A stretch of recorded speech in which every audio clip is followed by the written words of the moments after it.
All right, welcome back to another episode of the Cracking One podcast with me, Christian, and your boy, Boheme. What up, Bo? Hey, man, I'm just in this building on this microphone looking seedy as fuck right now. You do look seedy as fuck. It's those stupid glasses. I might actually take them off. I reckon. Do I look like I'm playing poker? Or you look like, I don't know, yeah. Maybe, yeah, kind of like you're playing poker, actually. But like more like Predator poker, like near a kid's playground or something like that. Near a kid's playground. Like, maybe I'll just... World Poker Series, Jimmy's backyard. I'll just take off my sunglasses. It's totally inappropropriate of me. I'm sorry about that. Yeah. So you were just telling me off air that you're involved in the city of Casey corruption? How are you involved in that? Nah. What the fuck? That's so good. You've just ruined... This is a current affair. You just pulled up on me in the car park and just be like, tell us about the allegations. Sir, how do you respond to allegations that you've been accepting bribes? No, I didn't. I do know a little bit about the people involved in the Casey corruption scandal, which is well, before we get into that, there's no guest today. It's just going to be the two of us because why not? You know, we're just checking in. We've got some stories and whatnot to tell and talk about, don't we? There's always something to talk about. There's always something to talk about with the two of us. So no guest today. It's just going to be the two of us. So fuck the intro music. We're just going to fucking bang straight into it. So what do you know about this city of Casey corruption? Because I put on Instagram and Facebook that we were after some questions for this podcast. Mm-hmm. I said, hit us up with some questions, and we did get a few, kind of. Not many. I was pretty fucking piss poor effort by our viewers, to be honest. Piss poor effort. Not many people. Do you know the funny thing is, I put it up on my story on Instagram. It had like 100 and something people saw it. And we got bugger all questions. That's why I did the follow-up one right after it. There was like, come on guys, like ask us stuff. Yeah. Because I was like, I know people are seeing it. And if they've seen it, they're not going to see it again. So that's why then if I do another one, then it looks new to them again and they'll see it again. Look, people, I think the Instagram stories, I'd say Instagram's dipping a little bit. Like even me, I don't care about people's stories anymore. I might watch 3 just on a quiet moment. Stories. Yeah, like it's less than we would have used to, I think. I don't know. I still check stories. I probably actually go through stories more than I go through the feed, to be honest. Oh, look, the feed's fucked because it's got algorithms now. It's built for advertising. They have completely fucked the algorithm. And if and the fact that you see things that are a few days old. Now it's not time anymore. It's not. That's how, I think that's how they fucked it, because it used to be whatever was newest came up first. But now you'll be scrolling through and you'll see some new stuff, and then all of a sudden it'll be something like 3 days old, and then it'll be new stuff again. Yeah, that's stupid. I don't get it. But all I know is that it's not keeping my attention. It's like, well, Facebook used to be the shit. Like Facebook was where you went. Before that, MySpace. Snapchat had this burst, and then Instagram copied Snapchat. And now we're at what we got fucking TikTok? I fucking hate TikTok. I had to delete it. Did you actually download it? I downloaded it because I wanted to be... I just listened to too much Gary Vee, and I think he's invested in it. But I thought that's the next gen. I'm thinking, like, it always changes. Social media. I feel like it's not for people our age, though. TikTok's for youngins. See, he's sounding like an old fuck. No, that's legit. This is the problem. It's targeted at young people. It's targeted at kids. We were young. Like, what was Snapchat? Fluffy, Gabriel Iglesias, the comedian, huge comedian, like worldwide. Yeah, I've seen him. Fluffy. I've seen him. He got it recently, and even he was like, I got it, but it's because it's helping me reach an audience that I haven't reached yet. That's the only reason I got it. What, 6 to 8? Basically. And they're like, oh my god, he's called Fluffy. It's like, my teddy bear. Hola. Oh, he's Spanish, right? Hola, asshole. But yeah, so anyway, so the Casey corruption scandals. Yeah, so one of the questions we did get was, what are our thoughts on the Casey corruption thing? So we're going to get political here, peeps. Yeah. So we're going to set the scene for people that don't really know what's going on. So what do you know about it? So I don't know much about it, so you can enlighten me. I'll probably know more. So judging by this has all been in the Herald Sun. That sounded so arrogant. No, not like probably know more. I'm just saying, you didn't sound like you knew any of it. All I know is I know the mayor. I know the mayor was corrupt as hell, and I don't know if we should talk about this on the podcast, but I know for years he was going into Zagami's gaming room and cleaning money. He was laundering money in the Zagami's gaming room. Allegedly. 100%. Allegedly. This is alleged, but also 100% fact. He was laundering money through Keno. There you go. And what? Set the scene again. These guys from the local council are accepting money from property developers to approve buildings or, get a lead in with hard, councils can be shocking. Yeah. So they're paying, the developers are paying the politicians are accepting it. So I don't know about the laws around this. That sounds like bribery to me. Yeah, definitely. And they've been caught out. And then Sam Aziz is the mayor. He used to go through and, as you said, do Keno, but he also used to come through Bottle Shop and always pay cash for like whiskey. But you'd always get the cheap one. Yeah, well. Yeah, allegedly. Stay rich by Paul. Yeah, but he was using all these guys. He was getting 20 grand, 30 grand cash, and I think sometimes he used his credit card. I'm like, what the fuck? Leaving a paper trail. Yeah. See, that's how he got caught. Rookie. And what's funny is just before this cracked, I think 3 weeks before, Susan Saray went to our school, she got elected under Sam Aziz. I think they're affiliated, obviously, Liberal Party. She went to my school, high school. And I knew St. Francis, shout out. Yeah, and she's got embroiled in this thing as well. So I read a Herald Sun article or something that she'd taken this exact same stuff from the same property developer. Is it? Yeah, I think I read that it looks like the whole council are going to get the sack. Like every member of the council are going to get the sack, and so that's why a whole lot of them just quit. Like a whole lot of them just basically up and quit because they're like, you can't fire me, I quit. I don't know. It's so Hollywood, this whole thing, and it's the fucking city of Casey. It's hilarious. From the outside, not knowing much, it looks like they're getting away with it. Like they're still in office. He was on paid leave, Sam Aziz. Well, in what Egypt. about? Did you see this shit recently? I'm going to pull this up on my phone real quick because I know I got it on my phone. Why did they not get away with it, but ScoMo gets away with his bullshit? Where recently, it came out. The numbers came out of all the government funded little athletics.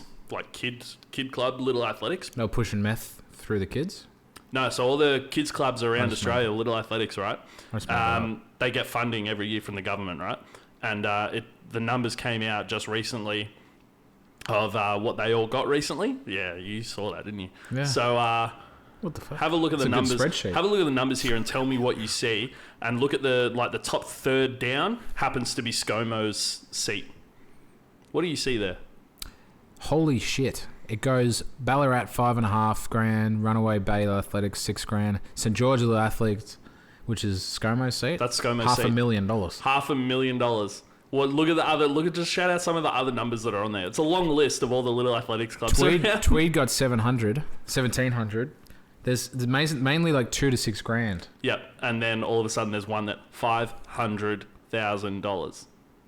So what's going on? How is that okay? But then what's going on in the city? It's a fucking local council, and the local councils can't get away with shit. But ScoMo, yeah, fuck it, I'm going to Hawaii. 500 grand, here you go. So what do they put their money through that and funnel it out the other end? Is that what's going on? I don't think it's any sort of corruption. I think it's just like that's my local seat. That's where those are the people that supported me. He knows some mums and dads. A bump. Yeah, so I'm going to give them a bump. It's like he also before the bushfires he gave like a big amount of funding to his church or something. Right, so their problem is he's funded all these things and ignored the fire, danger, sort of shit, right? Yeah, not just that, but also like just playing favourites in general, I think. But anyway, look, let's not get too political because that's not interesting. Well, I just figured out. Oh, shout out to Susan, the mayor of Casey, that's embroiled in this thing. I as a joke one day in drama class, I said to my mates, I'll ask her out on a date because she was actually quite keen on me, which is just where I go. I just pick up mayors everywhere I go. It's just like a thing. I was going to say you pick up all your teachers wherever you go. Allegedly.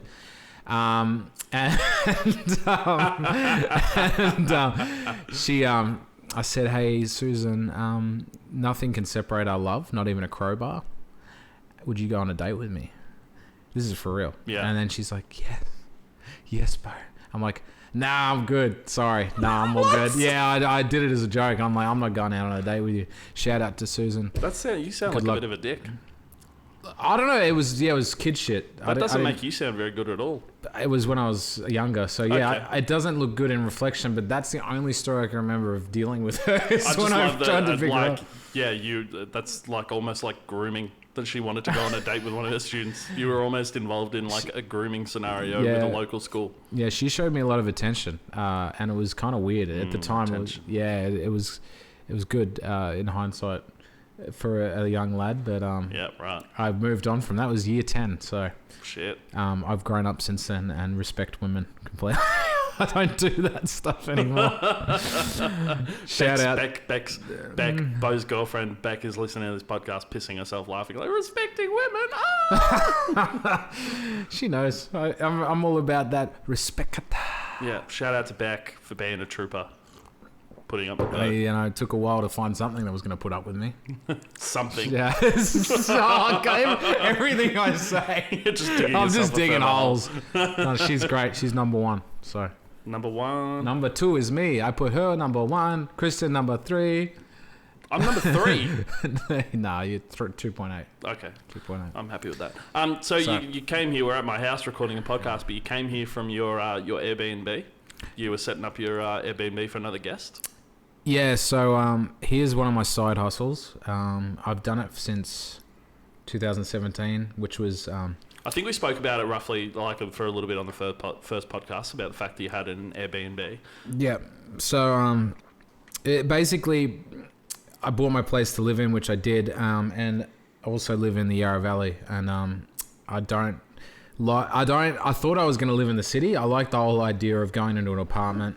Yeah. It had like stupid things like this. Like it was close to things, right? Because you can't afford a house, so you buy an apartment in an area where you can't afford the property. Yeah, it's in a great area. Yeah. Like the houses in Glen Waverley, they're $1 million, but you can get an apartment still today for like 400. That's decent. Yeah. So to get into those areas, you have to get an apartment for your budget. And I was going to live there, but a year into it, I was like, this is not. I don't like being in this box. I'm used to being in the country, right? We live on acreage. Thank God, I'm a country boy. Oh, she thinks my tractor's sexy.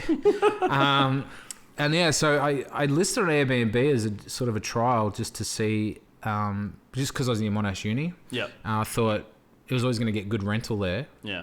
And obviously it does, because I listed it and I thought Saturday, Sunday, and then I'd live in it Monday to Friday. But what would happen was I'd get week-long rentals, and I'd leave, go. And then eventually I was getting 1 month rentals. Yeah. And then I'd have to for the place for a few days. And then I was getting 9-month rentals. I still can't believe that. Yeah. You were getting guests that were booking it for, like 9 months to a year. And yeah, what was happening was I looked at Monash Uni. Airbnb rates, not rental rates. Yeah. Airbnb nightly rates. Which is generally speaking double what the rental return is on that, whatever that dwelling is. So if it's $350 for a 1 bedroom, you're getting $700 or something like that. That's not my figures, but that's the calculation you got. But it's close to. Ballpark. Ballparks are big. It was a bit of an accident. So I listed on Airbnb. It was like, a while ago before Airbnb was really popping. So it gave me time to build a reputation. So I've got like a whole bunch of reviews now, a lot of happy customers, and just being in the right zone, looking for areas that are sort of dense with commercial, but also areas that have hotels. So if you are looking at doing a similar thing for whatever reason, if you feel inspired by what I'm saying right now, look for areas that are building new hotels or have existing large hotels. And Glen Waverley had that. It had Novotel. It had a bunch of stuff. My building backs onto a hotel. That's like a 20-room motel. Why is it good to do it in an area that's already got hotels? Because there's a demand for short-term stay. So don't, okay. Yeah. So if you go to a place like Pakenham, where we are now, you're not going to get the drive I get. So I've got an industrial park. Hey man, there's a motel in Pakenham. Yeah, there is. But there's not like a Novotel. I think the purpose of that motel is for where people go to cheat on their wives or their husbands. And moonlight through glory holes. But so Airbnb's been good for me. It pays the mortgage and also keeps me some cash on the side as well. And it'd be stupid to sell it, to be honest. As much as if you buy an apartment in an area of Melbourne where you're never going to get the growth like with a house property, because you just get better growth. If you look at the Commonwealth property app, you just see units grow a lot slower, like it's 2/3 slower than a property does for whatever reason, because they're just shit equity. But their rental return's higher. They've always got a higher cash flow rate because they're in high density areas. But because of that and being in a good area, Airbnb works really well for me. So you got the Airbnb, what year? 2017 you started it? Yeah. Well, tell me, I know you've got a good story about your first guest. Your first Airbnb guest. So, the very first time you put it on Airbnb and you get the guest. A lot of people ask me, just they're curious about Airbnb. They're like, do you ever have bad experiences with your guests. Yes. And my first ever guest was a fucking bad experience. It was fucking terrible. So I had a guy come in. He was a local. Glenn Waverley was his listing on his profile. He didn't. You can check people's profiles. This guy had no reviews. He came in. I met him. He was like all sweaty and he was ethnicity was Asian or Vietnamese or something. Yeah. But he was Aussie. He was of the Orient, but Aussie. Yeah. So he's a local Aussie guy. He's like, oh, me and my girlfriend want to use your place.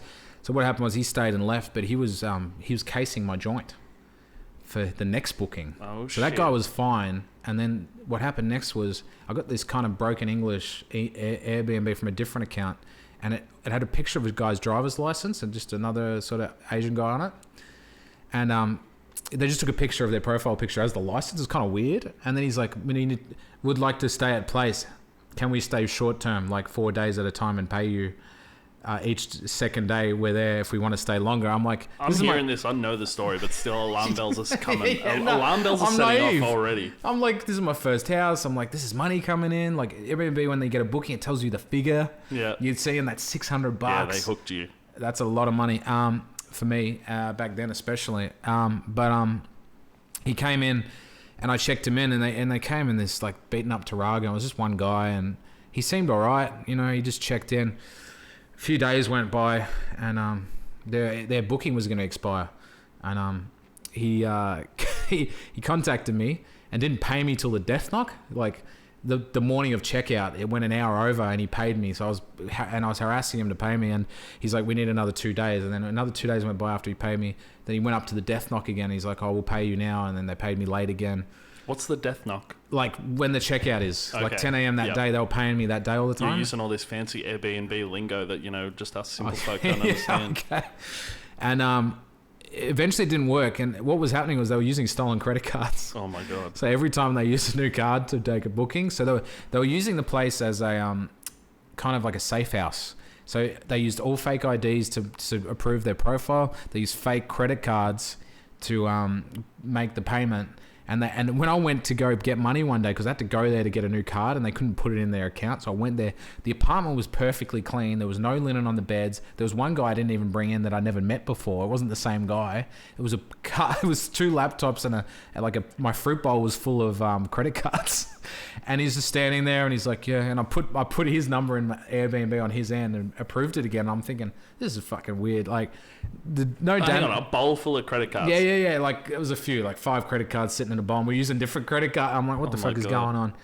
And what happened was I started casing the joint myself. I'd go up to the apartment and just check that everything was good. I went down the car park, ran the number plates through Vic Roads on their cars, because they park in the spot for the apartment. Yeah, so you knew which cars were theirs. Yeah, I knew which cars were theirs, and the number plates came back unregistered and shit, so I contacted a friend that was a police officer. I'm like, these guys have got unregistered cars, there's something going on, they're not doing the right thing at my place.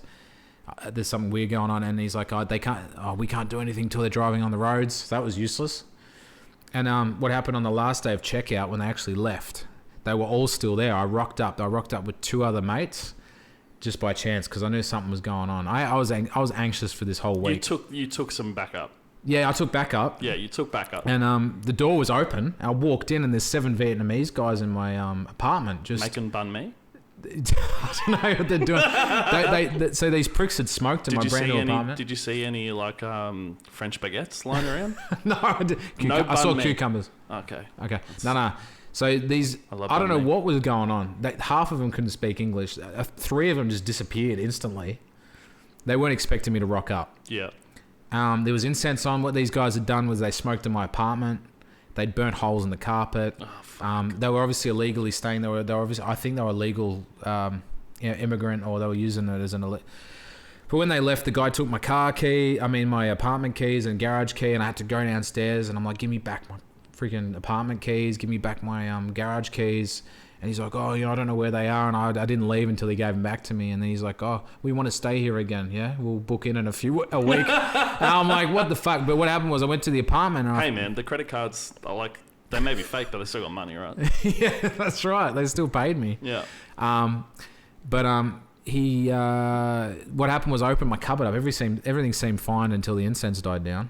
They damaged a few things and smoked. But I opened my cupboard, and it's like it's a mountain of white sugar, like white coffee agents, like they used to break down speed and coke. Oh my god! Yeah. And the cupboard had like I think it was 6 kilos. Oh my god! 6 kilos of the stuff, and not the cocaine or no, but just this. They'd forgotten it because they left in a rush. Like from China or something. Coffee crystals of some sort or something. But they were white, so it looks like coke. Yeah. And I just ended up looking at it and just going, what the fuck? And they tried to book again with another fake ID, and I just rejected them at least twice. They tried to book again, and they booked somewhere else in the neighborhood, and they did the same thing to someone else. But anyway, yeah. So you got paid though, yeah? I got paid. And what about for the damage and stuff? I cleaned all the walls and shit, so I didn't put in a damage claim. To be honest, I didn't want to deal with them again because it was 7V, and I didn't know what they were affiliated with. Yeah, they're obviously using my place as a drug cutting facility, and I thought for a while they were using it as a brothel because of the bed, the way it was set up. It was either drugs or a brothel. It was like a both. It was both. Yeah, it could have been both easily. There's definitely something going on there. Yeah. Yeah, and I'm just like, this is my brand new apartment, and then motherfuckers. I'm thinking, and I, for a split second, I'm like, I got to get off Airbnb. This is fucked. But I pushed through until this day. To this very day, you can book it. It's been great. Yeah, you might find some Vietnamese people in the walls, but you can book it. I actually looked through all my manholes in my roof, and I pulled out lights because I thought they stored drugs in my roof. Oh no shit! Yeah, just because using it. Yeah, just in case. Yeah, because you could find it and sell it. Yeah. That's hustle crazy. Mentality. That's crazy. But so far, it's nothing like people have been stabbed in Airbnbs in Melbourne. The houses have been destroyed. Yeah. I haven't had that issue, and it's the way I've set it up. So I can screen it all pretty well now. And is it really fruitful in the right area? Yes, it is. You get paid very well for doing very little. Yeah.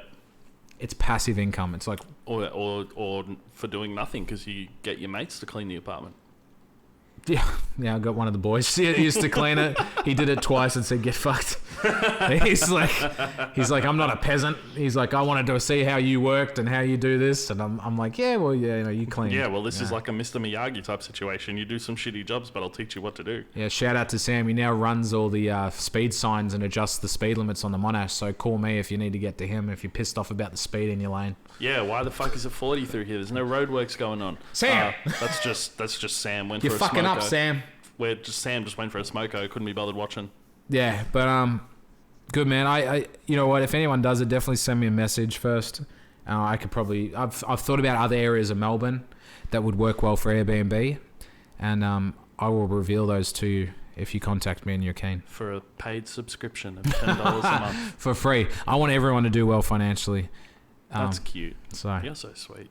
Yeah, it's easy. It's easy money as long as you don't have Vietnamese drug dealers in there. Yeah, the Vietnamese mafia. Yeah, that's crazy. Yeah. So Valentine's Day was the other day. What'd you get up to?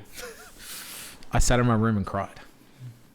Oh, that's wow. That's depressing. No, I didn't. Thanks do that. for bringing down. The I was going to add more. No, I was going to add more to that, but it was inappropriate.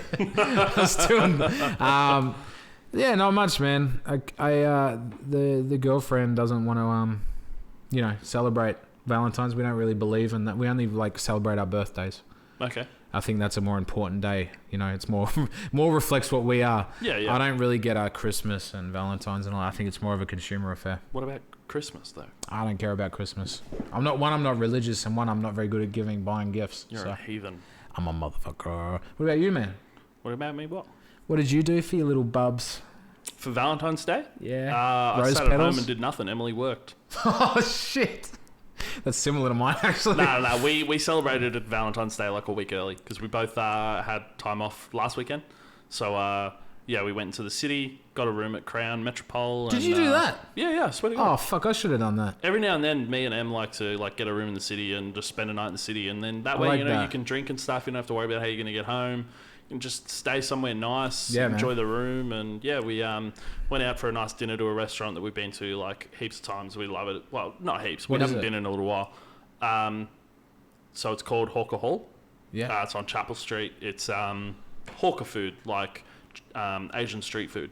So the idea is, it's like Thai, bit of Indian, bit of this, bit of that. And yeah, like we did like a $55 banquet. They just feed you until you're absolutely stuffed. The food there is amazing. Highly recommend it. Shouts out Hawker Hall. But yeah, we did that. We went out for some drinks and stuff, and went and had a little bit of fun gambling down on the Crown Casino floor, just for shits and giggles. It's good fun. Yeah, that's sick. I heard about a place the other day. It's called the Everleigh in Collingwood. Yeah. That sounds amazing. Like, what do? They make cocktails to suit your flavour. The Everleigh is one of the top 50 bars in the world. So every Really? year, yeah. So every It's like year, the Black Pearl. yeah, the Black Pearl and the Everleigh are the two bars in Melbourne that make the 50 top bars in the world consistently. Really? So I think the Black Pearl's been like number 11 or number 10 a few times. The Everleigh generally gets around the mid-20s.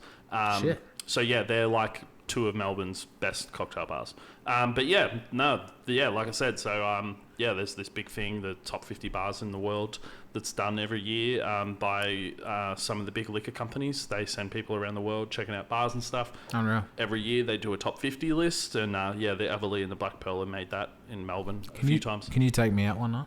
Sure. A double date? Yeah. Done. We should do a double date. That'd be cute. No, one of the most I'll exciting. bring Beck. You bring Emily. Hang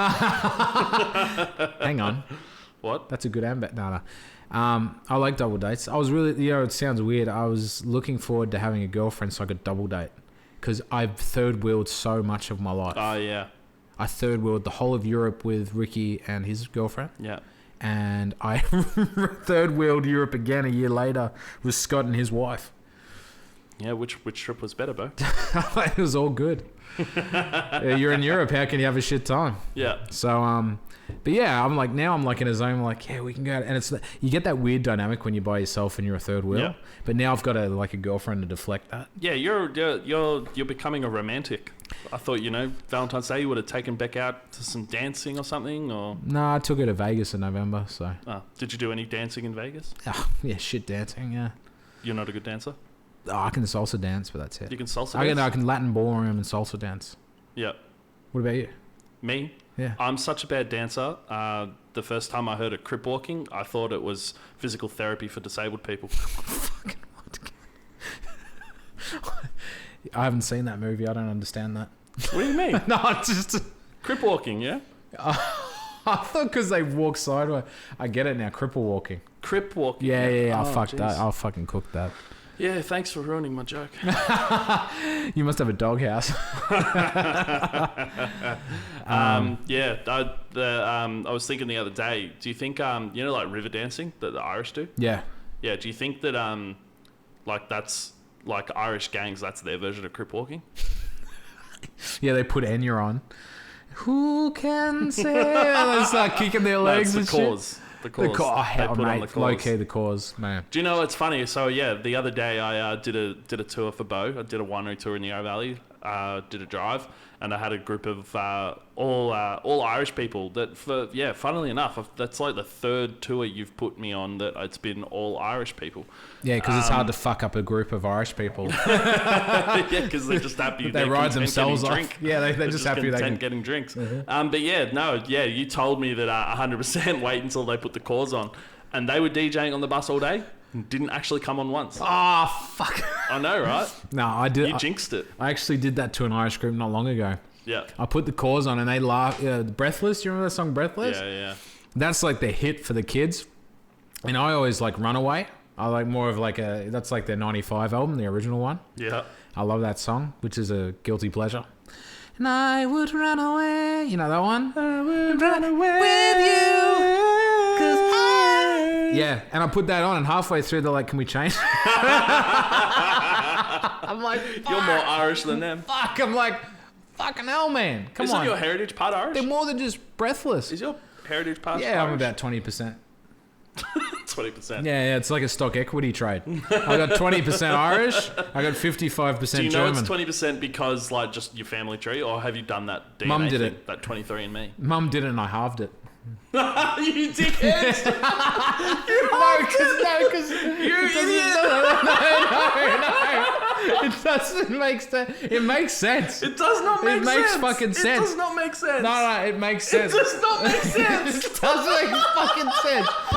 It's my dad. My dad's input is it's half of my mum and half of my dad. Fuck you. That's not how it works. You're a fucking hater. That's what they talk about in this rap songs. You're one of them. That's not how. That's not. I'm sorry. You can't just do the math like no, that. I haven't done a DNA test. Okay. I've done my own spreadsheet. I think they come up on Groupon and stuff all the time where you spit in a vial and you mail it to them and they tell you like the percentage of your this percentage Australian, you're this percentage Anglo-Saxon, you're this percentage asexual, Scandinavian. Yeah, asexual. Yeah, my parents did it, and it's funny because my mum moved here from Britain when she was about 17. Shout out. My dad is also like Pommy, but he was born here, so he didn't actually move. Oh. His parents moved here from Manchester, and mum moved from Norwich, which is down south, and they both did the 23andMe thing, and he came up more English than her. Really? Yeah. Even though he's born here? Yeah, even though he was born here. Maybe the mum was... She's got that thick Scandinavian, though. That's why she's blonde, and she's got the sharper features and stuff. She looks like the chick from ABBA. Yeah, it's because Norwich and that further down south, that whole big southern part of England, south of London, was settled by a lot of Vikings because of its proximity to Scandinavia. So that's a lot of them... Pound Town. Pound Town. Do you know what I refer to? Do you know what I say when I do tours now? Whenever I'm on a bus? Oh, God. I jump on the mic. Hey, guys. Welcome to a tour of the Yarra Valley with Big Grade Winery Tours. My name's Christian. Welcome to the Bang Bus. Why do you fucking say that to people? Why do you do this to me? If I see that in a fucking review... I said it to the Irish people. I said, welcome to the Bang Bus, and they lost it. They thought it was hilarious. I couldn't say that. Only you could say that. I pick my groups. I don't say it to everyone. You just got a bunch of retirees. If it's hey, welcome to the Cripple Bang Bus. A bunch of retirees. Welcome to the geriatric Bang Bus. Get your dust out. Get your fucking dust out. It's the Antiques Roadshow. Oh, shit. Antiques Bang Show. I think I used fake taxi in my smaller vehicle a few times. Oh, that's I'm like, good. Hey guys, here's fake taxi, and a bunch of chicks like, oh. That's awesome. So that's intense. It came up again later in the day because so another joke that I've been using, right, is when I like obviously we get asked to take pictures a lot of groups, like it's kind of one of the roles that you have to take. Instagram. I always offer now before I even get asked. I always say, guys, we're going to get on the bus in 5 minutes. Let's quickly go over to the Unicorn and do a photo. Yep. So I every now and then you get the phone and you're standing there waiting to take a photo, and then someone will be like, oh wait, we've just got to wait for Jimmy, he's in the toilet. And so then you're standing there really awkwardly in front of like 15 people, just standing there with the phone while they're all standing there like ready to pose. And it feels awkward because you're standing there in front of all these people. It's kind of like you're on show. So anyway, now I bring it up. I go, oh, this is really awkward, me just standing here in front of all of you. And they're like, that is awkward. And I'm like, that's all right, I'll just quickly go through your messages. And I like pretend to start going through their phone. And then I go, hang on, you've got a photo from your dad. It's a dick pic. Oh, no, you don't do that. Are you fucking serious? I did that to the Irish people the other day. Really? Yeah. It was the main chick. It got a huge laugh. They thought it was hilarious. But yeah, I was standing there and we were at hand in hands, and they all got around the hand in hand sign, and they're all standing there. You look so unimpressed. Thanks, boss. But they're all standing there, and we like went to take a photo, and then we're waiting for people in the toilet, and I'm like, this is awkward. I just feel like I'm just standing here waiting and I'm on show, and they all laughed, and I'm like, yeah, that's all right. I'll just go through your phone. I'll just check your messages. And then I was like, oh, you got a message. I didn't say that your dad bit, but I was like, oh, you've got a message here. Oh, it's a dick pic. And they all laughed, and I was like, do you want me to send one back? Oh, you're fucked. So between that and Bang Bus, you're fired now. Yeah, between that and God. I'm going to get Me Too'd. That's one thing about running the tour business. Once you get someone to help you out, it's like free ball. because you're on a tour. With me, it literally is free ball. Yeah, because I can't screen you guys when you're out. So now I'm hearing about bang bus and dick pics. Like I said, I only do it with the young groups. I only do it with the groups that I know will find it funny. Of course. And which you generally give me nowadays. Like when I first started, I was using my car, my smaller, nice car. So you would give me the older groups that, you know, they were just the ones be a that booked. couple or fours or something. Yeah. Oh, is that just the reason now that it's changed? It's just fucking now that you get just much bigger bookings. Yeah, well, it's still a mix, but it's a dynamic everywhere. I started on couples with tours. Yeah. And then groups started hitting me up. Then buses started hitting me up. Then coaches started hitting me up.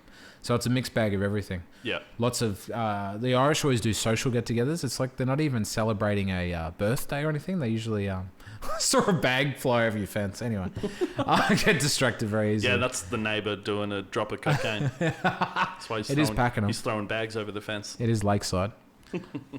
Meth side. Yeah, so the Irish are fucking... Yeah, they're usually just out there for a piss, you know? Yeah. To drink piss, sorry. Not to get... They don't do toilet tours. No. They just come out to take They must have asked me. I must have been asked by the same guy about 4 or 5 times on the way out, hey, can we stop at a bottle-o? Are you serious? And then literally I was like, yeah, that's fine, man. We'll stop at a bottle on the way back. That's fine. And then literally like 5 minutes later, hey, so we're still stopping at a bottle-o, yeah? Yeah, mate, yeah, we're going to stop at a bottle-o. But you already stopped. And I haven't stopped yet. yet. You haven't stopped yet. And then literally like, again, he's like one of the other guys that was there for that conversation. Yeah. Like we're on the road now, we're driving along. It's been like 10 minutes, like we're out of the valley. I was going to stop at that one in Croydon, you know, the big Dan Murphy's on the left. Yeah. And we're driving along and he's like, hey, Christian, we're still stopping at a bottle, yeah? I'm like, yes, I've already said yes, guys, come on.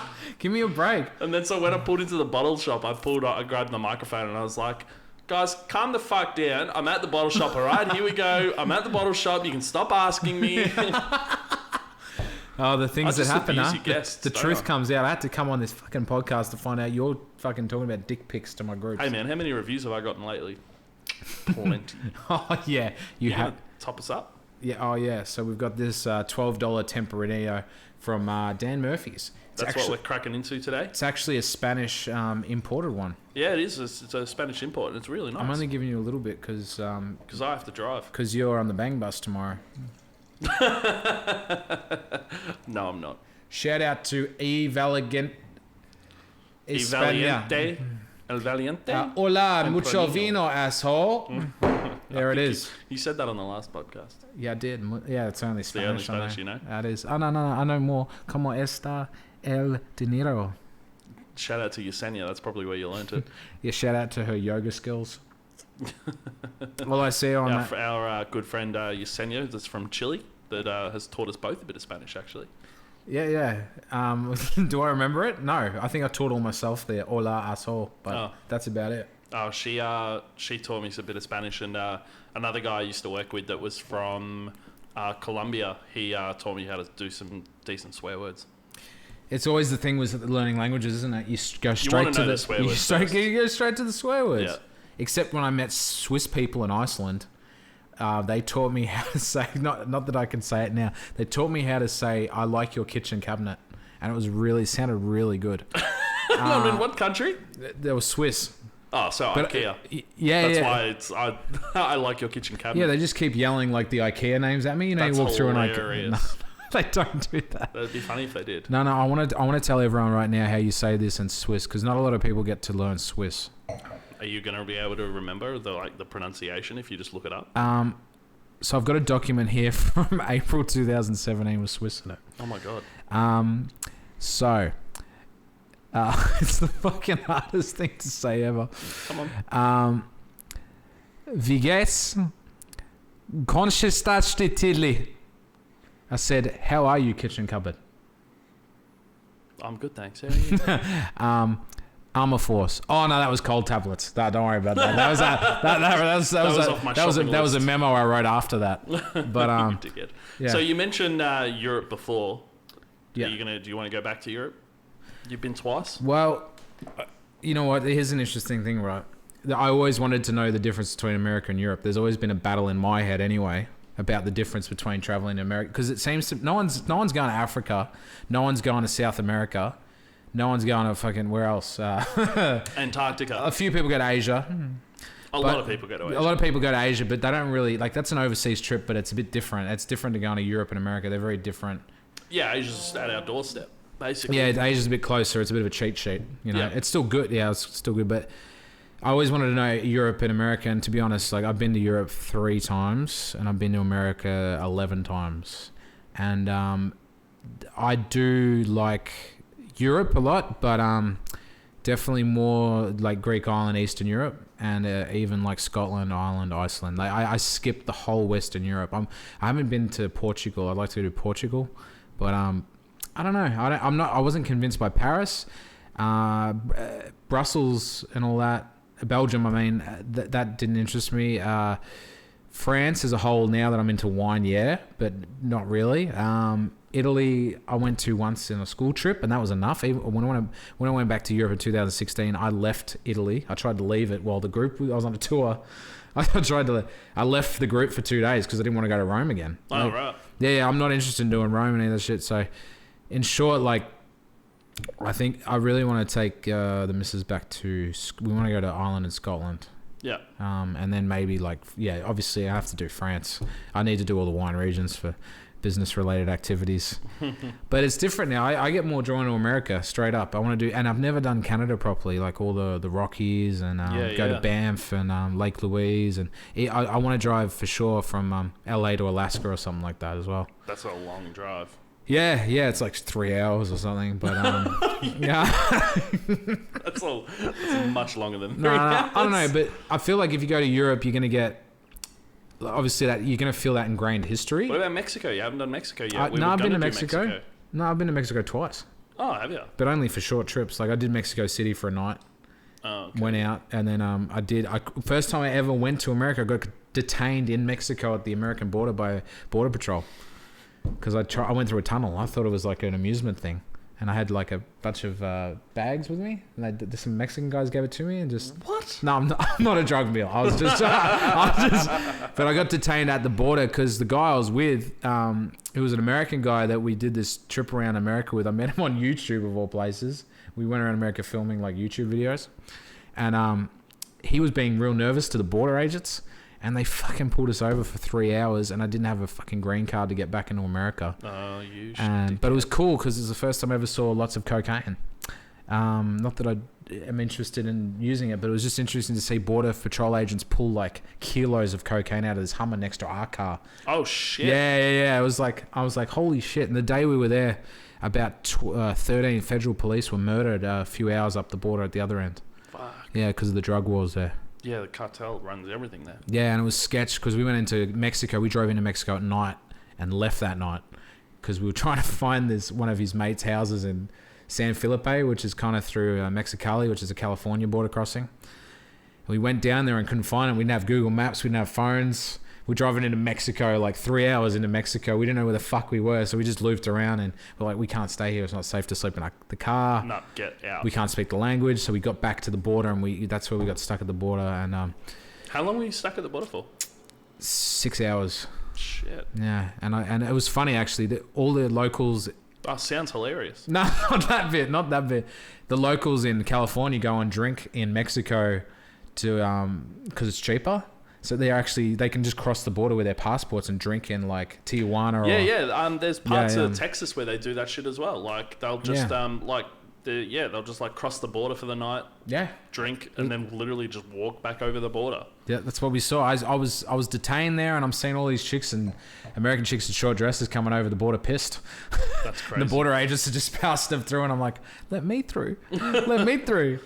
You don't look that good in a skirt. Oh, mate. But if you get further into Sinaloa, where all the cartels like El Chapo was, we know if you drive through there, you got a target on you, especially with American plates on an American car. Yeah, you'll just get pulled over and either killed or robbed. We're usually robbed. But Mexico City was cool. That's meant to be a pretty like hectic city. But mind you, we went straight from the airport in a cab to the city center, and we were staying in like the best bit. But Yeah, it's poverty and all that. It's like Asian sort of poverty, but like in a different way.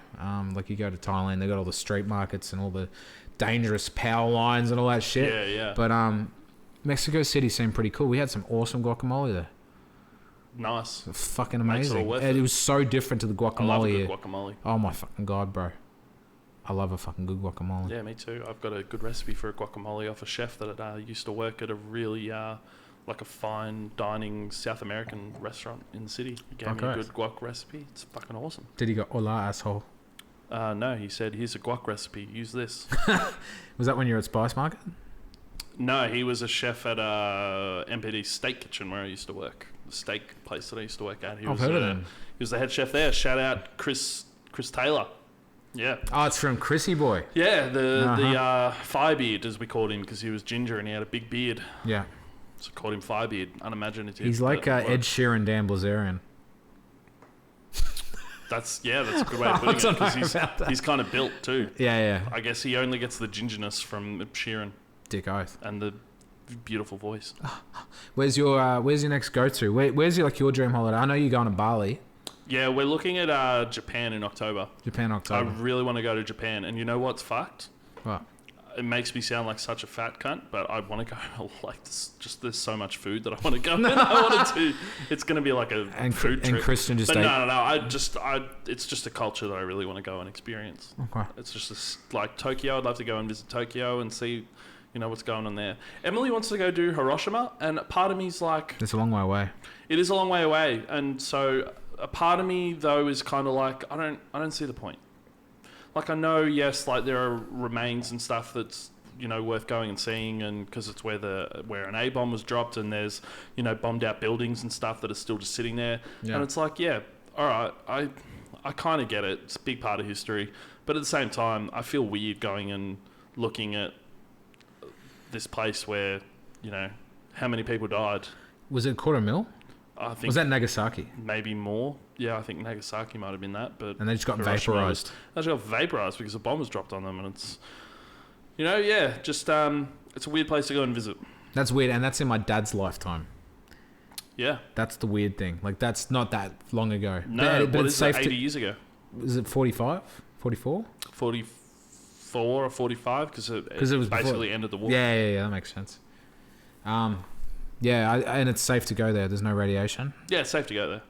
You see, I was watching The Dark Tourist on Netflix, which is, I swear, it's the only thing I've watched in the last year, because you give me shit for not watching TV shows. Yeah, you need to watch one. They were taking tour groups into the Fukushima area. Oh, yeah. And it's like they have radioactive meters. They've got the little Geiger counters, and it's just ticking. And it's going off its head, and the tour guide's like, oh, it's all good. And it's like, unsafe level. They're not unsafe wearing level. anything? No. That's fucking crazy. But they can go to like an edge, right? But they keep an eye on their meters. And then they were going into it, and everyone's sitting there, because you could be cooking without knowing it. Yeah, right? you don't know. You're cooking. It's literally just cooking you from the inside. Yeah, so I'm keen to do that. No, I'm not. Yeah, it's like the tourism around Chernobyl. Like, people go into Chernobyl all the time. You can do That's weird. tours into Chernobyl. And it's become popular now. It's become more popular since the TV show. Yeah, I saw the name. Yeah. That's amazing. It was an amazing TV show. Was it good? Yeah, okay. It was just like a 6 or 5-part miniseries done by HBO. And it was really, really well done. Just the way it explained exactly how it happened, and what they had to do to clean it up in the aftermath, and how the Russian government tried to keep it all very hush-hush. Oh, China coronavirus.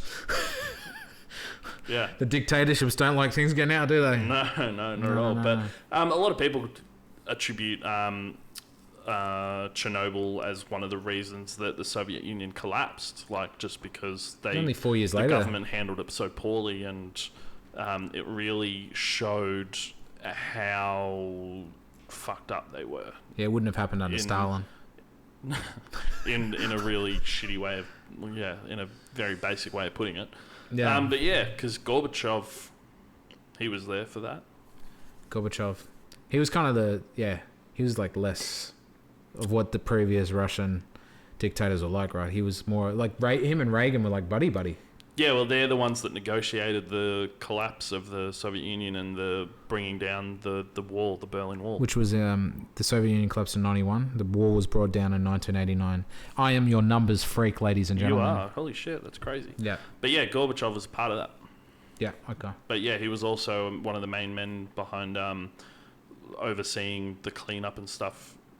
He wasn't really like a big part of it. I think from what the TV show says, it looks like he was just like the guy that you went to up top to be like, hey, we need like 100,000 people to come and start tearing up every tree, every animal, everything in like a 6-mile radius. Everything that lives needs to be destroyed. Yeah, right. Yeah. Yeah, the TV show has one whole episode about like all these people that were just like their job was to take a truck, a flatbed, go to a part of Chernobyl and kill every pet, every animal that they can find. It has to be killed. Every animal. Like a rat, a dog, cat, like anything, wild or domesticated, has to be killed because it will be irradiated and it will spread it. Wow. Yeah, because the seed, like if someone gets infected and has a baby and they're deformed, that baby lives and has another baby, it just keeps going, right? I'm not sure. Okay. Could be, yeah. Maybe. Yeah, I know that's like that Agent Orange shit that happened in Vietnam happens like that. So, yeah, right. Power hour. Power 10 minutes. Power 10 minutes? Yeah, let's rattle off some questions. Let's get the fucking questions going. We got so many, it was so hard to sort through them. Oh, we just got so many questions that it was so hard to sort through them all. We had to get a bookkeeper to do it. Yeah, we had to hire an intern to go through all our questions crazy. For us. The numbers are crazy. You fucks. It was just Christian emailing himself, basically. Yeah, I just emailed myself questions. No, I pushed a few friends. I was like, give me a fucking question for the podcast because no one's doing it. So I went to a few friends and I was like, give me some.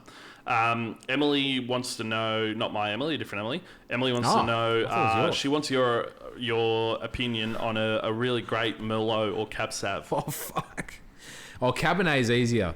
Good luck finding Merlot. Like the Sideways movie that kicked off the end of Merlot in 2004, which is the... Yeah. So Merlot's always been shat on. And the joke in Sideways was that he was holding onto this precious bottle of wine the entire movie and was like, I'm not going to drink it. It's this really amazing bottle of wine that I'm not going to drink. I'm holding onto it. It was a Merlot. It was really? Yeah. Anyway, they credited that movie, the American movie, to ruining the Merlot industry. And they reckon directly because of that, people pulled out Merlot. Because the market were like, not another fucking Merlot. But it's true. To this day, Merlot has never been a shower. So I can't really answer Merlot. It's a grower, not a shower. Who the fuck grows Merlot? Because the market doesn't want it. I am one that I did, before I saw Sideways, I had decided I wasn't a big fan of Merlot. Like, I use it in cooking, but it's not... That's an insult to the wine, really, isn't it? No. You're like, here, have some food so we can not deal with you. You fucking Merlot. But yeah, I don't know. It just I don't know. It just didn't do anything for me. But then lately, I've had a change of heart. I've had some Merlots that I've really liked, and one of them was Yelena Park. Shout out Beck and Yelena Park. Yeah, and Bob and Diane and all those the owners down there. So Yelena Park is a small little family-run vineyard in the Yarra Valley, correct? And your Mrs. Beck works there. Yeah. Yeah. So I was fortunate that I got a bottle of the Merlot from there, and I actually really enjoyed it. Yeah, so they're one of the only ones in the valley that does Merlot. Like it's beyond. No one else really does it. Yeah, it's not the valley's not really the climate for Merlot, but they've pulled it off. They did. They got to spray. They actually have to spray their vines with the nutrients that Merlot needs that the soil doesn't have. So really? It's a real manual process. So Bob, the owner there, really wants the Merlot. I guess he's a big fan of that. Good on you, Bob. But their Cabernet is really good. It's like a dirty Burgundian style Cabernet. Yeah. So the valley is very Burgundian style. You're not going to get big Bordeaux's. Cabernet wise, the best Cabernets to drink. Well, if you like a big Cabernet, Coonawarra. That's a pretty Coonawarra region, nasty, amazing red. For the Coonawarra region in South Australia. Yeah, it's near the border. Is like the number one area for Cab Sav. Yeah, a lot of mint in the earth, so you always get kind of minty Cab Savs. There you go. You keep fresh when you drink it. Yeah. But in the valley, the Cabernet was. I'd have to say Yelena Park's got one of the best Cabernets. Or what Otherwise, about Road? That one's good. That one on the Roads ward. Cab Sav. But the Dominique Porte ones are off the chain. Okay. I haven't tried that one. And obviously our go-to Pimpernel doesn't make one. No. But they've got good Shiraz, which is in the vein of a Pimpernel Cabernet. have got the best reds in the valley, 100%. Yeah. But yeah, no, so in short, she needs to try Elena Park or Dominique Porte or just for base level. There you go, Emily. Punt Road Cabernet. Yep. And I'm only speaking from the Yarra Valley. To be honest, I never think about Cabernet. I just don't. I always look for Shirazes and Pinots and stuff. So. Yep, I like Cab Sav with steak. Yeah, definitely. Well, that's the hearty red, right? Yeah. So that makes sense. And it's the spice that you get with the Cab Sav. Yeah, and Adelaide gets the most spice because it's hotter. Yeah, that's the Barossa. Yeah. Yeah. So, who else on this lovely planet has a question for the motherfuckers cracking one open? Hey? Cheers to that, you cheeky fucks. There's one other question. I don't know if we want to do it or not, but why are 99% of sommeliers wankers? That comes from, who we shouted out before, the chef that I used to work with, Chris Taylor. Why are 99% of sommeliers wankers? I feel like the way they're taught is the way they represent the teaching. Like, there's an arrogance. I've met a few nice ones, but everyone's different. I've definitely met some arrogant sommeliers. Yeah, but it's like it feels like a personality trait that has to come with it. For someone to believe someone to believe a sommelier, it's almost like they got to have that arrogance. Yeah, because you need to give off the vibe that I know what I'm fucking talking about. But this is Australia, motherfuckers. We don't need to be like that. In France, I'm sure it originates heavily in France, that whole tradition, right? The profession, yeah. I'm pretty sure sommelier as a word would have to be French. I'm going to Google it while you continue. Yeah, and the Americans, there's a shitload of sommeliers in America for their fine dining restaurants and just people. Yeah, almost every fine dining. But they take it next fucking level. But I've never met a French one. But the sommelier, I can't fucking say it. You can't say it? Sommelier, like that's a rich sim. Remember the game The Sims? Sommelier. It's a sommelier. Owns a big castle and shit. I don't know. I don't deal with them, to be honest, that much. And I don't care. We don't run tours in the valley. No one in the valley, to my knowledge, that runs a tour company out of 100 is a sommelier. Sommelier. Yeah, I still can't say it. Yeah, it is French. So, yeah. And apparently in French, it translates to butler. Is it going to work? Play. Sommelier. Oh, sommelier. There you go. That's how you say it. Sommelier. Sommelier. Yeah. Sommelier. Look, you're right. The Australian approach to wine, and I've taken out a fair few. Why do you say that it shouldn't be a thing here? Is that what you said? That it isn't a thing here. No one. There's sommeliers around. Whatever she just said, whatever the word is. But no one in the industry sells it like that. Out of 80 cellar doors I go to, no one sells it like a sommelier. And they don't to sell their own freaking wine. No venue, to my knowledge, advertises or promotes that they've got a sommelier. I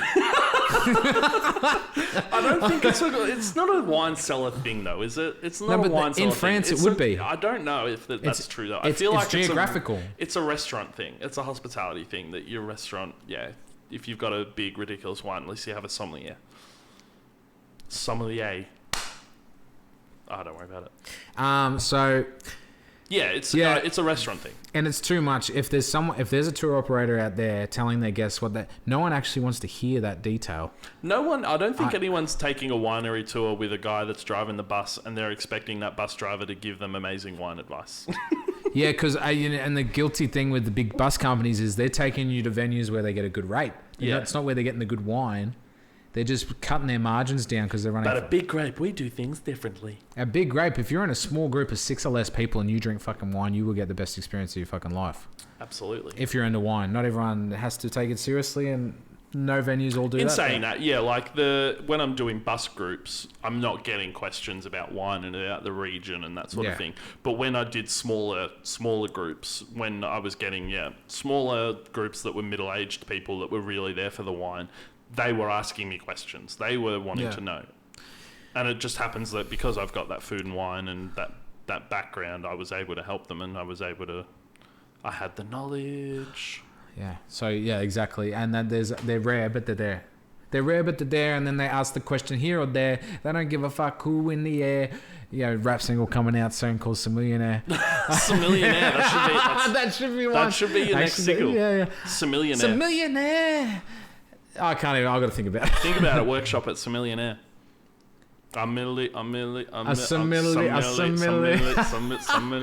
is how shit happens. This is how we come up with amazing tracks like Pussy Bitch Thought. Yeah, Christian just threw himself in there and said "we," and he had nothing to do with the last two tracks. Bullshit. I was there. Yeah, he drove the Bentley. Whoa! You can see him being arrogant in the front. He looks like Elon Musk fucked Tom Cruise. That's the only time I got to drive the Bentley too. Do you know that? And you didn't even let me drive the Tesla. Yeah, you did. Did I? Yeah. Okay, I must have been high. I don't know. I can't even remember. I'm just saying, yeah. Nah, you didn't let me drive the Tesla, No. even though it was in my name. I think Emily drove the Tesla. Yeah, well, fuck you guys. You were in the car together. That's why. You went off driving and just left us because you had this romantic thing with the Tesla. Because that was an amazing car. Look, and Tesla have turned it around in the last month. They were killing it. They are. It keeps going up and down. Oh, it is a bit. Don't try and ride the wave. It's like fucking Bitcoin, isn't it? Yeah. But yeah. Any other things, brother? We're gonna keep this one a bit shorter today to keep it spicy. I think we keep this one shorter today. Keep it spicy.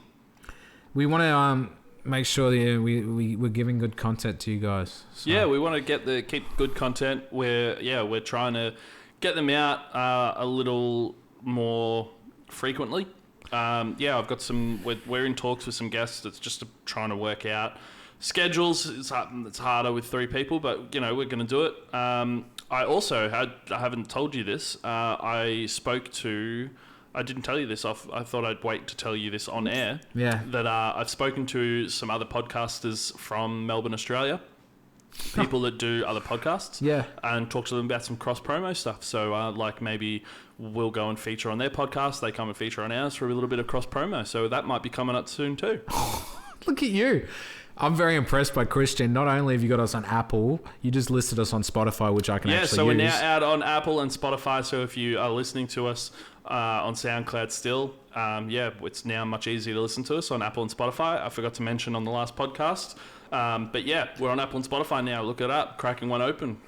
Yeah, and we're not trying to be anything we're not. We're just chilling out, being ourselves, and it's good. I feel like we're just keeping it real, and just hopefully we can start getting in some interesting guests and do cross. That fucking sounds awesome. Yeah, it's gonna be cool. And just talk about anything, I'm keen to let everyone know, give people advice on how to do things better financially, or maybe I want to dedicate a podcast to financial advice. Yeah, we might. Which could have been tonight, but we just wanted to shit talk. Yeah, well, I think that's something you might need to prepare for as well. Yeah, I would. Yeah, that would actually take me a long time. That can't just quite come off the cuff. Yeah, but I want that to be good. Bo's thinking about doing a financial advice, a whole episode dedicated to financial advice. So if you would be interested in hearing that, and maybe you have some things that you want him to cover, hit us up, let us know. But yeah, I think that's pretty much it for tonight. Yeah, a shout out to Christian, shout out to his mum, it looks like the chick from ABBA, shout out to his dad that got arrested in Egypt once. That's true. And shout out to, I'm going to make a new song soon, hopefully. Yeah, Bo's going to, that was one question that you got actually going into this podcast. Yeah. When's your next single happening? They just happen, and you've taken my microphone for 2 months away from me. You just wait for inspiration to strike. Yeah, and in a microphone. You took my microphone. Yeah, so. We were using your shitty ass microphone. It's never coming back. We were using one of your microphones for our guest each week, and if the audio quality on those ones has been a little bit less, that is why. But I've got a new mic now, so the audio quality on our guest episodes is probably going to be a little bit better. Yeah, man. Hey, thanks, man. Stay well, stay wealthy to everyone, and stay healthy and wealthy. Yeah. Thanks for listening, guys. Thank you. Peace. Peace.